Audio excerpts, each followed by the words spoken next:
This is a case of an intraparenchymal left cerebellar lesion. As you can see, it has heterogeneous signal intensity. Peripherally, it has a low signal with central bright signal on T2. It has some surrounding edema as well.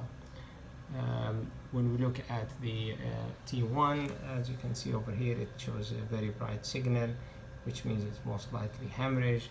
You go to the gradient echo and it shows again that this lesion is showing the signal intensity of blood. Sometimes you see in these lesions what we call blooming artifact, which means that the lesion size is larger than the actual size on the gradient echo.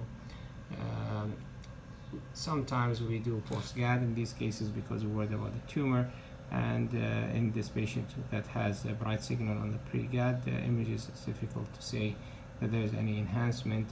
We typically would be looking for any underlying vascular abnormality or arteriovenous malformation. In cases like this, the management usually sometimes we get asked as radiologists, so what do you think this is? It's a hemorrhage into a lesion. Differential diagnosis of hemorrhagic lesions are several. It could be either an underlying vascular abnormality, a cavernoma, arteriovenous malformation, small ones that can cause local hemorrhage.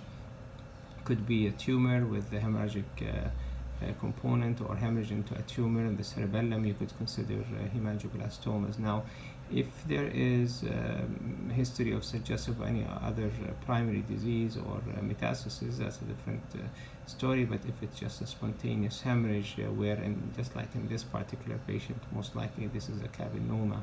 We might get asked what to do, whether this could be associated with arteriovenous malformation. Sometimes what we do an angiogram if there is suggestion that there might be a draining vein, and that's why we look at the post-GAD to see whether there are any obvious supplying arteries or draining veins or an IDUS associated with this.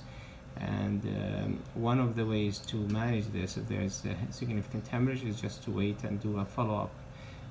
Once this hemorrhage has resolved, then you might be able to see if there's any underlying tumor.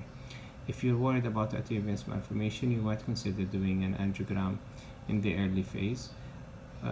Sometimes the surgeons would remove this, and this was in fact removed and was found to be a cavernoma.